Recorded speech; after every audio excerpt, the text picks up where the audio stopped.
Par un jour d'été ensoleillé, un crime atroce terrifie la Californie tout entière.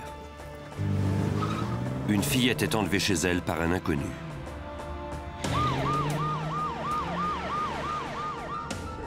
Des centaines de policiers et de volontaires ratisseront plusieurs hectares de terres agricoles à la recherche de l'enfant. Le FBI se joindra bientôt aux équipes de recherche dans l'espoir qu'en réagissant rapidement, ils augmenteront les chances de trouver la fillette avant qu'il ne soit trop tard.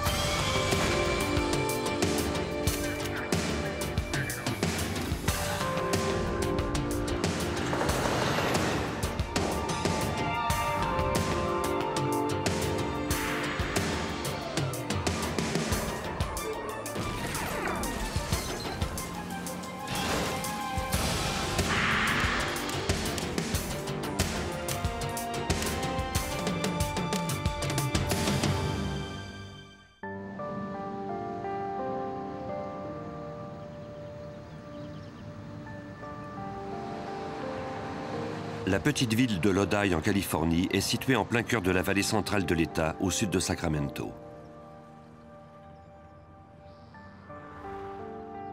Elle est entourée de terres agricoles, des vergers et des vignobles les plus fertiles au monde.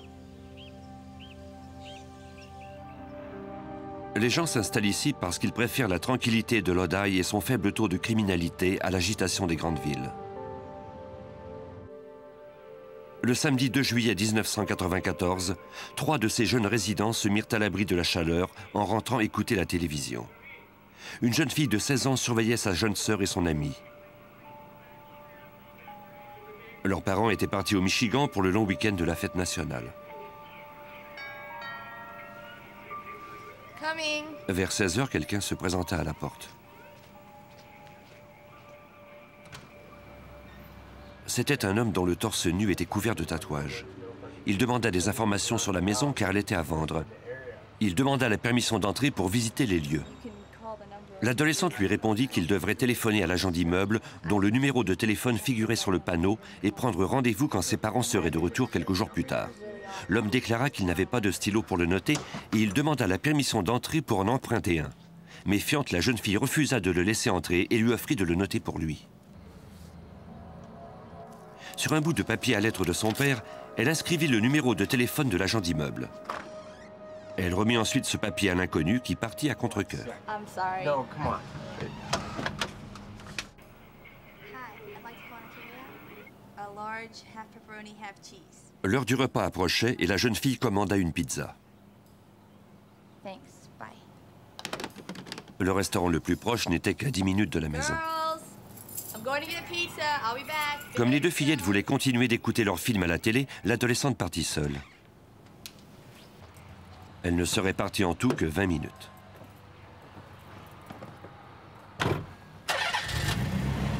Laisser les deux fillettes seules pendant un aussi court laps de temps ne lui semblait pas dangereux.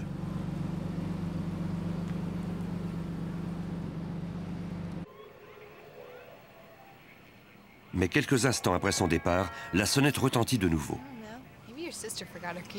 La plus jeune des deux sœurs répondit à la porte.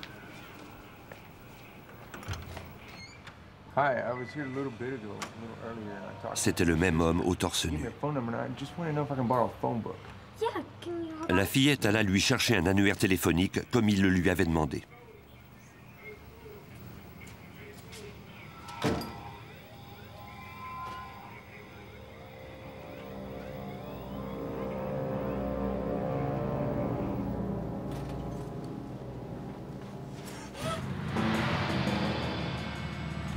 Quelques instants plus tard, la sœur aînée rentra à la maison avec la pizza.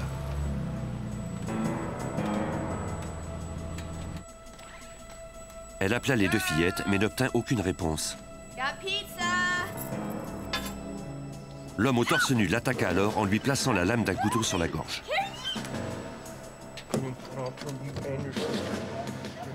Il l'obligea à monter dans une des chambres où les deux fillettes étaient ligotées.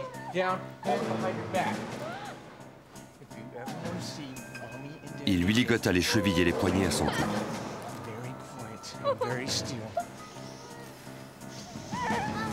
Aucune des trois ne savait ce qui allait arriver. Tremblante, la jeune amie des deux sœurs sentit que l'intrus défaisait le lien qui lui maintenait les chevilles.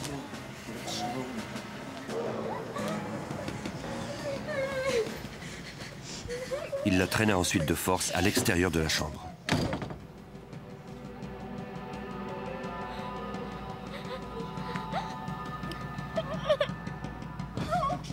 Dans une autre chambre, celle au fond du couloir, l'homme jeta sa jeune victime sur le lit en la menaçant de la tuer, elle et ses amis, si elle criait.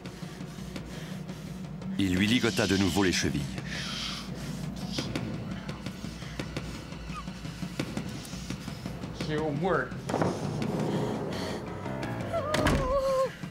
Puis il sortit de la chambre. Pendant qu'elle était seule, la fillette tenta de défaire ses liens. Pour les deux sœurs, la situation semblait sans espoir.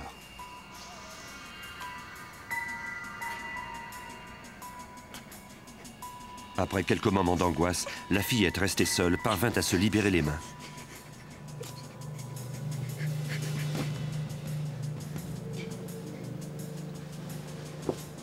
Mais les liens qui retenaient ses pieds ensemble étaient si serrés qu'elle tomba en tentant de se mettre debout.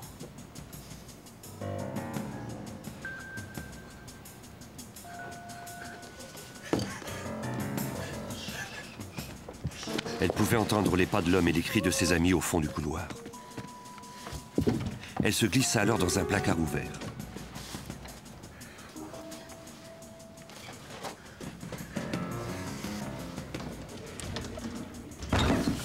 Entraînant avec lui la plus jeune des deux sœurs, l'homme fit de nouveau irruption dans la chambre.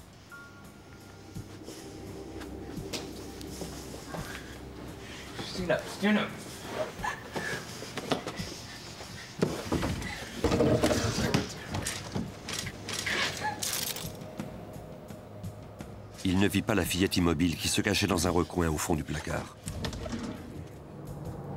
Il ignorait où elle pouvait se trouver.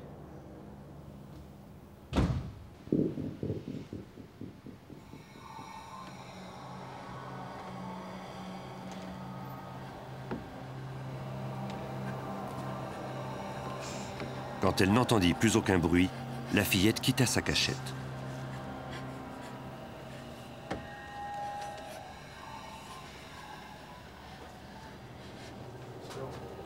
Sans doute l'intrus avait-il cru qu'elle était parvenue à s'échapper et à appeler la police.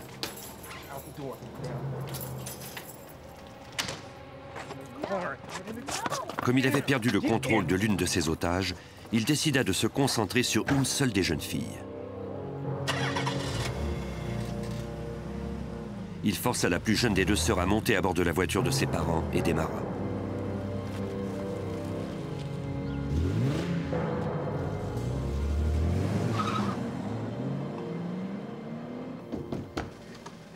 La fillette qui s'était cachée dans le placard trouva la sœur aînée dans l'autre chambre. Elle défit ses liens. L'adolescente appela le service d'urgence pour signaler qu'un homme couvert de tatouages avait enlevé sa sœur à bord de leur voiture de sport rouge. Ces informations furent transmises aux patrouilleurs de Lodi qui arrivèrent en vitesse. Une réponse rapide était essentielle, car les chances de retrouver vivante la jeune victime d'un ravisseur chutent de façon spectaculaire après les premières 24 heures. Le chef de la police, Larry Hanson, fut appelé très rapidement à prendre cette affaire en charge. La peur qu'un de ses enfants soit enlevé est une peur ressentie par tous les parents. Je crois même que c'est une peur que partage toute la population. On veut que nos enfants soient en sécurité, et ce, particulièrement dans notre foyer. C'était donc le pire cas d'enlèvement possible que cet enfant soit enlevé chez elle. Les policiers tentèrent de rejoindre les parents de la fillette au Michigan, mais ils n'y parvinrent pas tout de suite. Comme ceux-ci se trouvaient dans un chalet isolé, des policiers furent dépêchés sur les lieux pour leur annoncer la nouvelle de l'enlèvement de leur plus jeune fille. Quant aux deux autres, elles avaient été conduites à l'hôpital pour y subir un examen avant d'être interrogées. La police transmit une description de l'enfant, de la voiture de sport et de son numéro de plaque d'immatriculation à toutes ses unités de patrouille.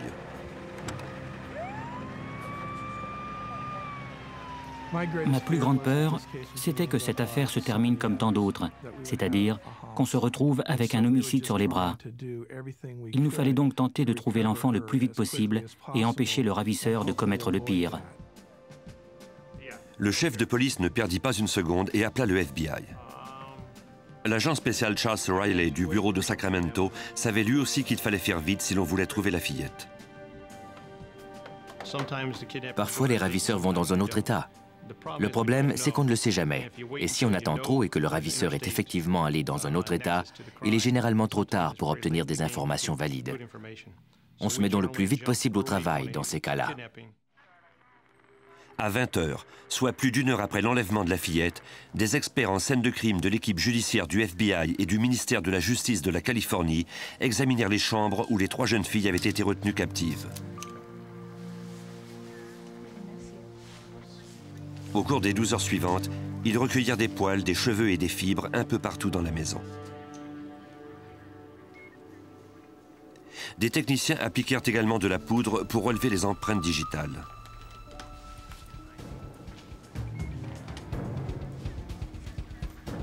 Peut-être ces indices leur permettraient-ils d'identifier le ravisseur.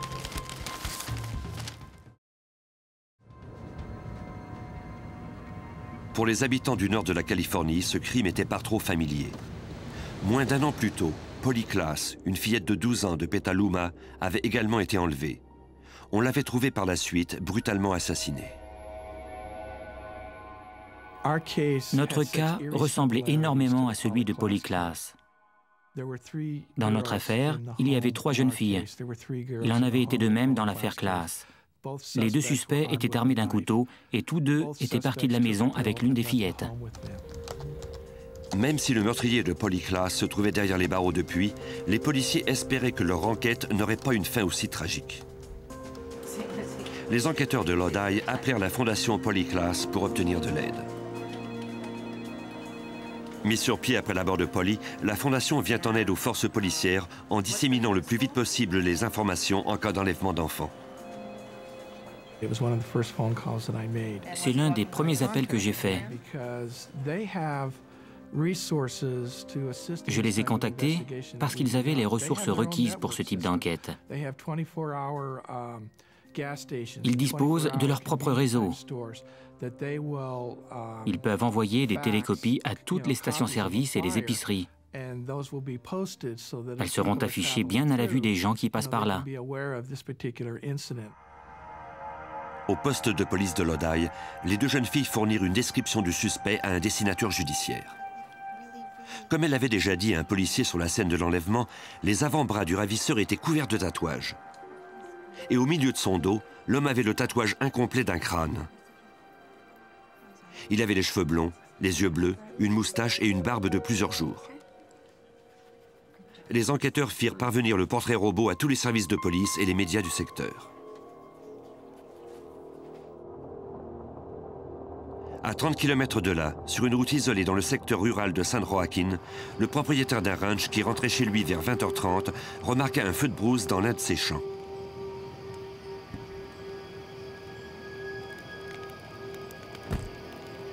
Un peu plus loin, il aperçut une voiture de sport rouge, apparemment abandonnée, les portières grandes ouvertes.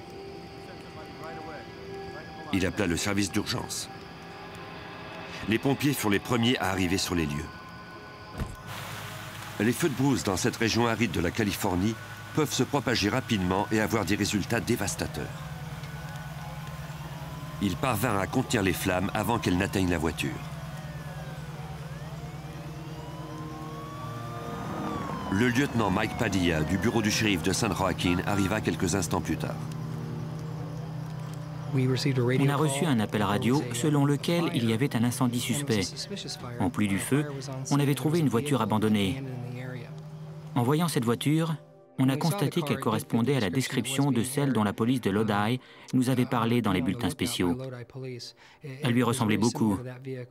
Quand on a finalement pu s'en approcher assez pour voir la plaque d'immatriculation, on a appelé au bureau où on a pu confirmer qu'il s'agissait bien de la voiture volée par le ravisseur.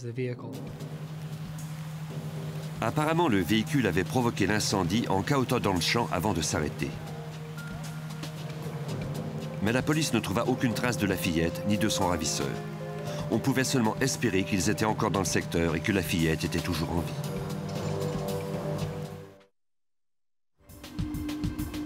À 20 h 30, le 2 juillet 1994, soit 1 h 30 après l'enlèvement d'une fillette chez elle à Lodi en Californie, les enquêteurs avaient trouvé le véhicule qu'avait utilisé le ravisseur pour prendre la fuite dans un champ à San Joaquin County, près d'un feu de brousse. La fillette et son ravisseur étaient introuvables. La police du comté voisin de Lodi et les agents du FBI se joignirent au lieutenant Mike Padilla du bureau du shérif de San Joaquin. Le lieutenant de Lodi est arrivé et on a eu une première rencontre sur place. C'est à ce moment-là qu'on en est venu à la conclusion que la victime se trouvait peut-être dans le coffre de la voiture. Même si ce véhicule était très compact, le coffre était tout de même assez grand pour contenir une fillette. Comme les pompiers ne disposaient pas des clés de la voiture, ils scièrent soigneusement la serrure du haillon. Personne ne frappait ni ne criait. Ils craignaient le pire. Mais l'espace à bagages était vide. Même si on n'avait rien trouvé dans le véhicule ou autour qui eût pu indiquer où était la victime, cette voiture devenait le pivot des recherches, comme nous le raconte l'agent spécial Charles Riley du FBI. On ignorait si la victime et son ravisseur étaient encore dans les environs. Nous agissions comme s'ils étaient encore tout près. Notre principale préoccupation, c'était de trouver la victime saine et sauve et de trouver aussi le ravisseur, si possible. Comme on était dans un secteur isolé, il était peu probable que l'assaillant ait pu voler une autre voiture pour quitter le secteur. Toutefois, s'il était à pied, il était plus vraisemblable qu'il se soit déjà débarrassé de la fillette de 12 ans, compte tenu qu'elle l'empêchait de fuir aussi rapidement que s'il était seul sur ce terrain accidenté. Gerald Murray, lieutenant de la police de Lodi, était pleinement conscient que les chances de trouver l'enfant encore en vie étaient de plus en plus minces.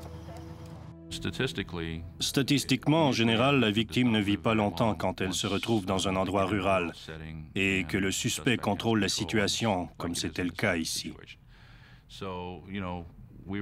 Nous étions donc très inquiets pour elle et nous devions nous concentrer strictement sur ce que nous savions.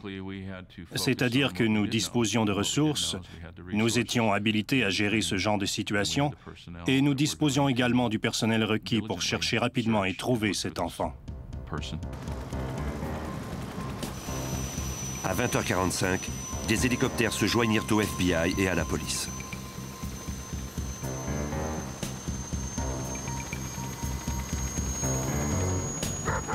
Du haut des airs, les pilotes pourraient guider les enquêteurs s'ils apercevaient le ravisseur et la fillette.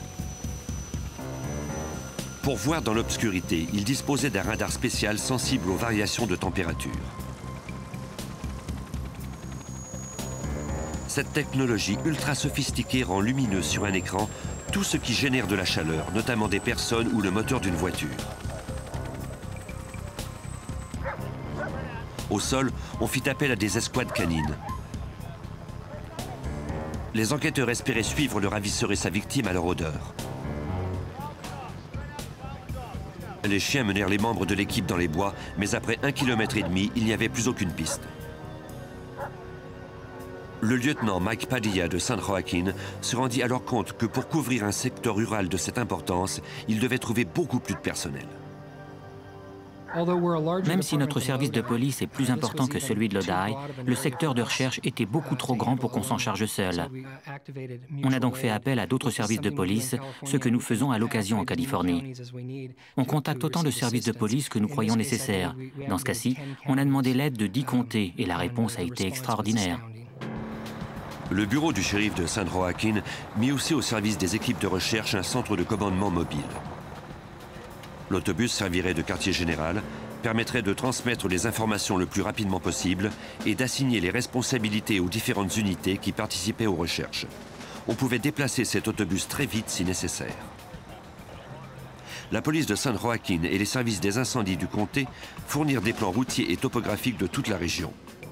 Leur connaissance du terrain serait précieuse aux agents du FBI et la police de Lodi qui fouilleraient le secteur de 5 km², c'est-à-dire la zone maximale qu'ils pouvaient fouiller avec le personnel dont ils disposaient.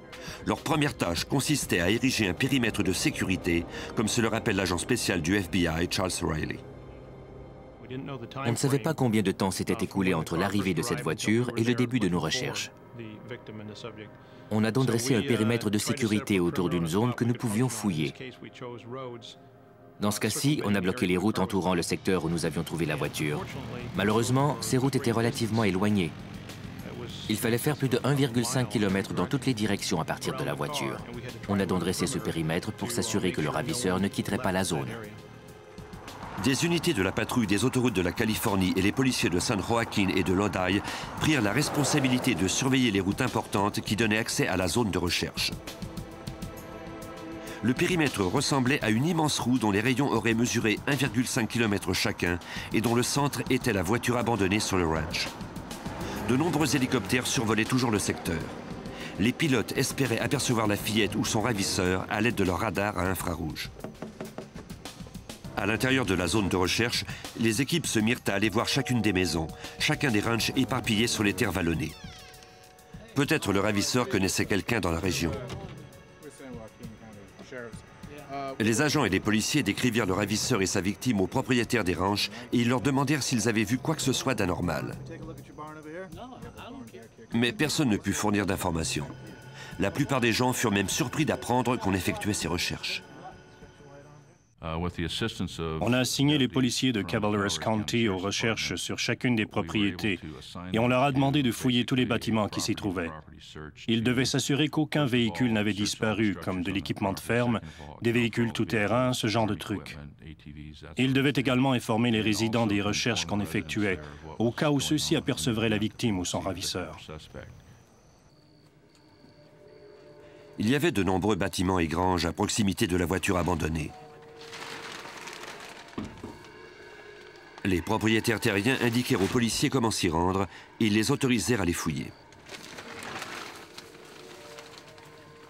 Au cours des 2 heures suivantes, des dizaines d'équipes effectuèrent des recherches méticuleuses, mais ne trouvèrent aucune trace de l'homme tatoué ni de la fillette. Comme le secteur était vaste, les enquêteurs posèrent du ruban jaune autour des bâtiments fouillés, de façon à ce que les groupes qui viendraient ensuite ne les fouillent pas de nouveau. Mais même si les équipes procédaient de façon méthodique, le terrain vallonné donnait l'avantage aux ravisseurs. Quand les équipes revenaient, on leur demandait « Dans le secteur que vous venez de fouiller, quelqu'un pourrait-il toujours s'y cacher ?» Et malheureusement, on nous répondait souvent que c'était possible. Quelqu'un pouvait effectivement être encore là. À 23 heures, plus de 4 heures s'étaient écoulées depuis l'enlèvement de la fillette. Les équipes de recherche ignoraient si l'enfant était toujours en vie. Et l'on n'avait aucune indication qu'elle et son ravisseur se trouvaient toujours dans la zone de recherche. Les enquêteurs espéraient qu'en alertant le public au bulletin de nouvelles de 23 heures, ils recevraient des appels leur fournissant des pistes éventuelles. Le chef de police de Lodi tint donc une conférence de presse et répondit à toutes les questions qu'on lui posait, même celles de ses propres enfants. Je suis le père de 5 enfants. Ma plus jeune avait alors 5 ans et elle avait appris que cet enlèvement avait eu lieu. Quand elle m'a vu à la télévision, elle a demandé plus d'une fois à ma femme si on avait trouvé la petite fille. Malheureusement, la femme du chef dut dire à son enfant qu'on la recherchait toujours.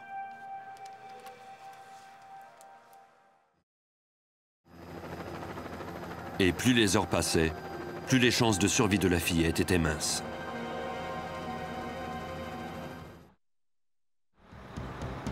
À 5 heures du matin, le 3 juillet 1994, plus de 10 heures s'étaient écoulées depuis l'enlèvement d'une fillette dans sa propre maison. Le FBI et des dizaines de services de police avaient érigé un périmètre de sécurité autour d'une zone de 5 km² dans le comté de San Joaquin, où ils croyaient que le ravisseur s'était enfui avec l'enfant la veille au soir. Plus de 100 représentants des forces de l'ordre, notamment le lieutenant Gerard Murray de la police de Lodi, se demandaient ce qu'ils devaient maintenant faire. Nous étions très inquiets. On ignorait s'ils se trouvaient toujours dans cette zone et si on ne perdrait pas un temps précieux. Pouvaient-ils se trouver au sud de l'autoroute 26 de sorte qu'on les aurait manqués? Le ravisseur allait-il la molester? Allait-il la tuer? Qu'allait-il faire d'elle au juste? Allait-il entrer de force dans une autre maison et prendre un nouvel otage? J'étais assailli par toutes ces pensées et je me demandais comment j'allais empêcher que cela ne se produise.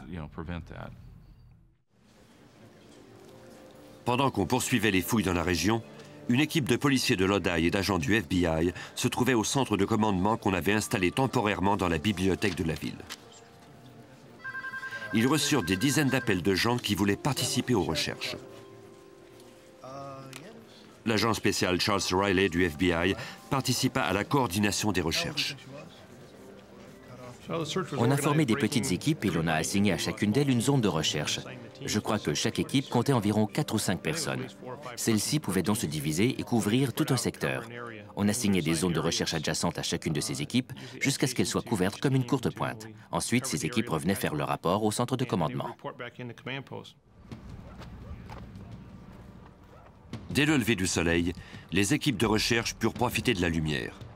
On fouilla méticuleusement ce secteur rural dans l'espoir de trouver des traces de la fillette ou de son ravisseur. L'agent Charles Riley participait à ces fouilles méticuleuses. Avant que les équipes ne partent, on a avisé les membres d'être aux aguets pour trouver des indices. Ils pouvaient trouver des vêtements ou n'importe quoi qui était relié à l'affaire. Mais notre problème, c'est qu'on ignorait encore ce qui pouvait être important et ce qui ne l'était pas. On ne voulait courir aucun risque en négligeant quelque chose qui aurait pu être important. On leur a donc dit que tout ce qu'ils trouveraient pouvait être relié à l'enquête et qu'ils devaient en noter l'emplacement et nous en aviser. À 11 h du matin, les équipes de recherche avaient couvert tout le territoire jusqu'à la limite sud-ouest, l'autoroute 26. Les équipes traversèrent au sud de l'autoroute et accédèrent ainsi à une zone où il semblait encore plus facile de se cacher. Il y avait des vergers, des boisés très denses et d'immenses pâturages. Le secteur de recherche devenait de plus en plus grand, si bien qu'on ne pouvait le fouiller avec autant de soin et que nos chances de trouver quelqu'un étaient de plus en plus minces. On a évalué tout ça en tenant compte du fait que le ravisseur avait pu s'échapper au cours de la nuit, en sortant du périmètre de sécurité, parce qu'on en surveillait les limites plus ou moins bien, ou alors qu'il était carrément sorti de la zone avant même qu'on dresse le périmètre, ce qui signifiait que toutes nos recherches avaient été vaines. Ces pensées nous assaillaient l'esprit sans arrêt. Dans l'espoir de trouver des indices sur l'identité du ravisseur, les enquêteurs ratissèrent le quartier de Lodi où avait eu lieu l'enlèvement 15 heures plus tôt. Comme le suspect était venu à pied, on pouvait présumer qu'il vivait dans le quartier ou qu'il avait été embauché par un des voisins pour y effectuer des travaux. Mais personne ne le connaissait. Toutefois, plusieurs voisins se rappelaient avoir aperçu l'homme tatoué. Une jeune fille déclara qu'elle lui avait parlé environ 1 heure avant l'enlèvement. Il marchait dans le quartier et s'arrêtait dès qu'il voyait une propriété à vendre. Comme il le ferait par la suite chez la victime, il avait déclaré qu'il était intéressé à acheter la maison et avait demandé la permission de la visiter. La jeune fille avait refusé en l'invitant plutôt à appeler l'agent d'immeuble, dont le numéro figurait sur l'écriteau. Mais comme l'homme continuait d'insister, le père de la jeune fille vint voir à qui elle parlait.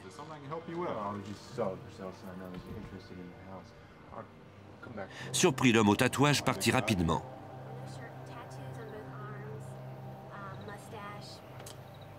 La description que la jeune fille donna de l'homme correspondait en tout point à celle des 2 témoins. Il semblait bien que ce vagabond cherchait à s'en prendre à de jeunes filles.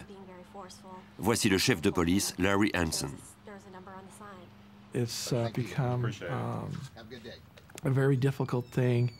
Il est difficile d'imaginer qu'il y a des individus dans notre monde qui s'attaquent à des enfants, qui les enlèvent et les tuent, et qu'ils sont là, tout près. Ils sont au cœur de notre vie de tous les jours. Ils font des plans pour enlever l'enfant de quelqu'un. C'est terrifiant de se rendre compte que cela peut réellement arriver. Dans la ville de Lodi et autour, des centaines de volontaires posèrent des affiches où apparaissait la photo de la fillette disparue et le portrait robot de son ravisseur. Avec l'aide de la fondation Polyclass, on put poser 20 000 de ces affiches en quelques heures à peine.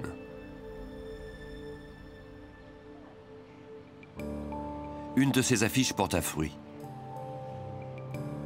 Une femme et son amie croyaient avoir reconnu le visage du ravisseur.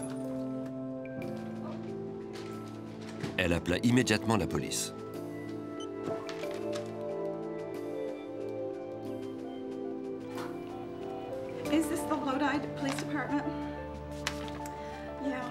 Selon elle, l'homme du portrait pouvait être son fils, Stephen Reese Cochran, âgé de 25 ans.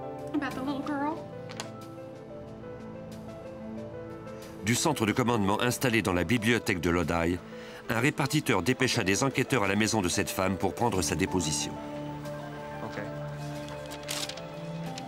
Elle vivait tout près du quartier de la fillette disparue.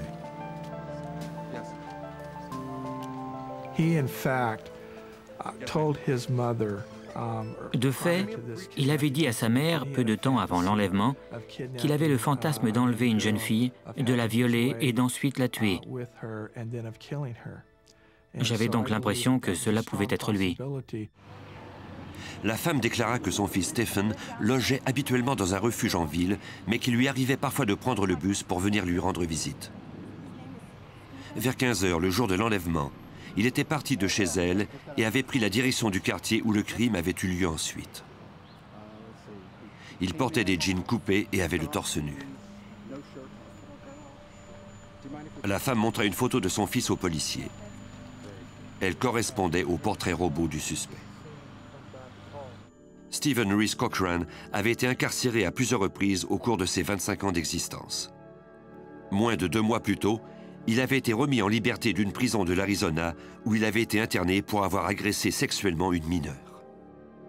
Le FBI nous a aidés à obtenir les empreintes digitales de ce Stephen Reese Cochran par télécopieur.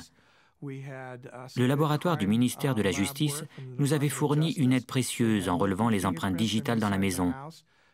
On les a comparées à celles de Cochran et constaté qu'elles étaient parfaitement identiques. La police fit immédiatement diffuser la photo du suspect dans les médias. Jusque-là, plus de 400 policiers et volontaires s'étaient joints aux recherches à San Joaquin, où le ravisseur avait abandonné la voiture volée 18 heures plus tôt. On n'avait trouvé aucune trace de lui ou de la fillette. Aucun vêtement, pas même une trace de pas. Si la fillette était encore en vie, il était évident que son état s'était détérioré avec cette chaleur du nord de la Californie, d'autant plus s'il était ligoté ou blessé.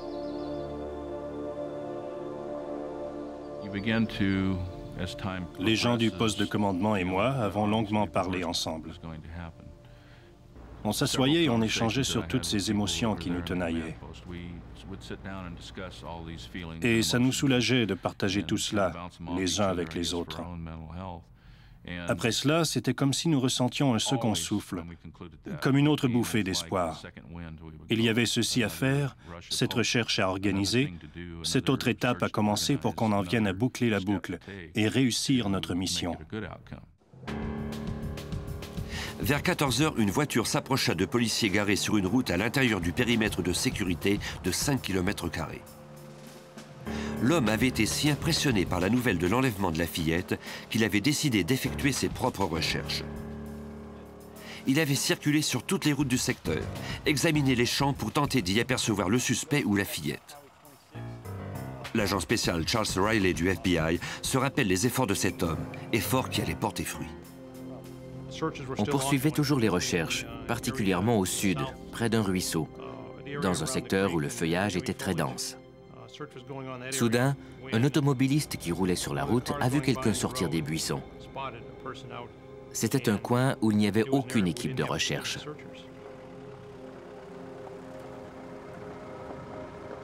Peu de temps après avoir quitté sa maison, l'automobiliste avait aperçu un homme sale, torse nu, titubé au loin dans un champ. L'homme avait les cheveux blonds et il portait des jeans coupés, comme on l'avait dit aux nouvelles. Le témoin était persuadé qu'il s'agissait du ravisseur. Il n'avait toutefois pas vu la fillette.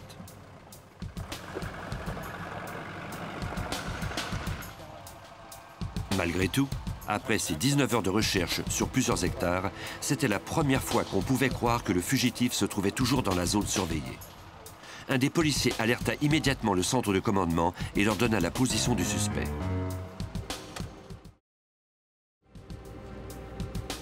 Pour l'arrêter, il fallait agir vite, avant qu'il n'ait le temps d'aller trop loin. Pendant qu'agents et détectives dépêchaient toutes les équipes dans le secteur où l'on avait aperçu le ravisseur, ils reçurent un autre appel, cette fois d'un garde forestier. On a entendu un homme à la radio qui disait qu'il avait vu le sujet près d'un enclos à chevaux. Ce garde forestier nous parlait sans utiliser de langage codé. On a tous figé comme un chevreuil devant les phares d'une auto. On s'est demandé si on avait bien entendu. Et on lui a demandé, vous avez dit sujet ou suspect? Parce que le mot sujet pouvait vouloir dire n'importe quoi. Il a répondu, il ressemble à cet individu que vous cherchez. Nous étions tous là, les nerfs à fleur de peau, au point qu'on en avait presque tous la chair de poule. Un agent du FBI, l'autre shérif et moi-même avons alors sauté en voiture pour nous rendre sur les lieux.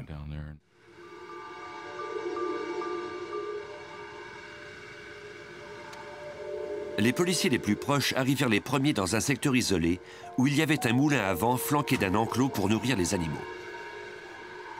Leur arme à la main, les 3 policiers prirent position juste de l'autre côté du champ. Ils surveillèrent les lieux en silence et virent l'homme tatoué sortir seul du bois, sans l'enfant. Ils sont parvenus à converger en un point du terrain et à se cacher avant que le suspect n'ait franchi la colline. Il semblait se diriger vers eux. Sans doute était-il déshydraté et pensait-il trouver de l'eau à cet endroit. Le fugitif semblait exténué. Les policiers ignoraient toutefois s'il était toujours armé d'un couteau. Après presque 20 heures de poursuite, les autorités mirent enfin Stephen Reese Cochrane en détention. Le repris de justice déclara qu'il ignorait pourquoi on l'arrêtait. Il ajouta qu'il ne se rappelait rien des dernières 24 heures parce qu'il était sous l'influence de la drogue. Lorsque les enquêteurs lui demandèrent où se trouvait la fillette, il refusa de répondre. Pour le chef de la police, Larry Hansen, ce fut un moment chargé d'émotions contradictoires. J'étais soulagé que le suspect soit enfin en détention, mais j'étais toujours très inquiet qu'on n'ait pas retrouvé la victime avec lui. Le fait qu'ils n'étaient pas ensemble me préoccupait au plus haut point. Je ne me permettais pas de m'en tenir au fait qu'on l'avait arrêté. On devait retrouver la petite fille. Comme Cochrane refusait de coopérer, on ignorait toujours où l'enfant se trouvait et comment elle allait. Mais les enquêteurs n'abandonneraient pas tant qu'ils ne la trouveraient pas.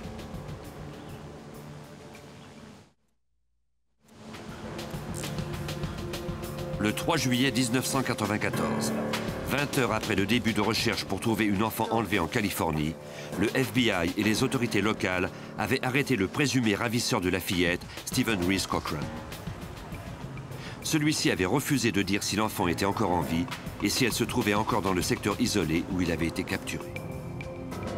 Même si les chances de retrouver vivant l'enfant dans ce terrain accidenté étaient minces, Larry Hansen, le chef de police de Lodi, tentait de garder espoir. Le plus souvent, on ne retrouve jamais les enfants qui ont été enlevés. Ou si on les retrouve, ils sont déjà morts. J'avais toujours ça en tête au fur et à mesure que cette enquête semblait se dénouer. Mais encore une fois, on essayait de rester constructif et continuer à croire qu'on la trouverait en vie. Les autorités cherchaient maintenant à bien orienter les recherches. 400 volontaires, 10 escouades canines et 3 hélicoptères cherchaient l'enfant depuis l'aube et l'on n'avait pas trouvé le moindre indice de la présence de cet enfant. Le lieutenant Gerald Murray de la police de Lodi soupesait les différentes possibilités. Nous avions alors 2 choix, soit tenter de repérer l'odeur du suspect à partir de l'endroit où on l'avait arrêté jusqu'à celui où il avait abandonné la victime, soit commencer une battue en s'alignant tout le long de l'autoroute 26 et en marchant vers le nord en espérant trouver la victime. Un important nombre de volontaires s'étaient déjà regroupés le long de la clôture du pâturage et attendaient les ordres. Les détectives craignaient qu'un groupe de cette importance, en entrant dans le champ, ne détruise les indices en les piétinant ou qu'il poursuive son chemin sans voir la fillette. C'était un moment d'une importance cruciale et, comme les membres des équipes de recherche, l'agent du FBI, Charles Riley, ressentait l'urgence de la situation. On pense beaucoup aux familles. Tous les chercheurs en ont une. Même si l'on tente de garder la tête froide, c'est une situation qui vous affecte personnellement. Et l'on se dit, et si c'était ma sœur ou ma fille? On n'échappe jamais à ce genre de questions. Les enquêteurs en vinrent à la conclusion que la meilleure solution serait de faire appel à une nouvelle meute de chiens et de leur faire repérer l'odeur de Cochran à partir de l'endroit où il avait été arrêté, près du point d'eau. Le problème, c'était qu'il faudrait attendre au moins 30 minutes avant que les escouades canines n'arrivent sur place. Les volontaires, eux, trépignaient d'impatience.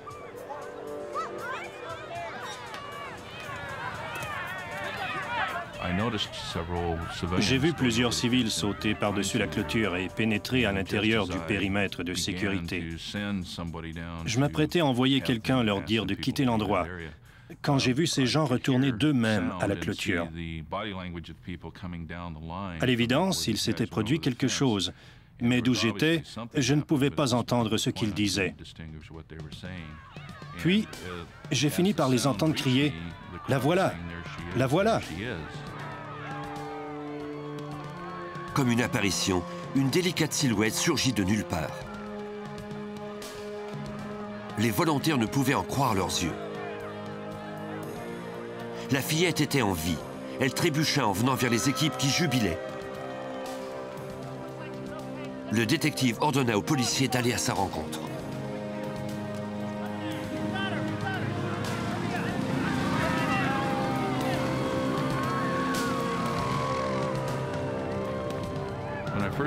Quand j'ai vu la victime descendre la colline, c'était comme si toutes mes émotions avaient forcé la digue à l'intérieur de moi. Toutes les peurs, les inquiétudes, le sentiment de désespoir se sont envolés. Et à vrai dire, cela m'a pris 10 bonnes minutes pour reprendre mes esprits et redevenir fonctionnel. Les gens se tapaient dans les mains, ils se serraient dans leurs bras, se donnaient des poignées de main, se congratulaient en pleurant. C'était un moment incroyable. Ce n'était plus une affaire policière, mais bien un événement qui touchait toute la communauté. Et j'ai vraiment pu voir à quel point cela nous avait affectés. La fillette fut conduite à l'hôpital où ses parents vinrent la rejoindre. Le lendemain, soit le 4 juillet, malgré sa mésaventure de 22 heures, la fillette accepta d'accompagner son père, un détective et le procureur, là où Cochran l'avait caché pendant les recherches.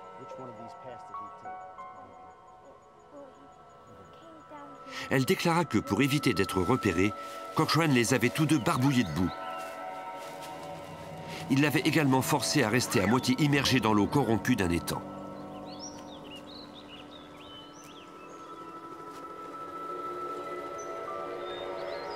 Cette eau n'était pas potable et la fillette n'avait rien mangé pendant 24 heures. Cochran se déplaçait sans cesse. Il ne restait jamais au même endroit très longtemps.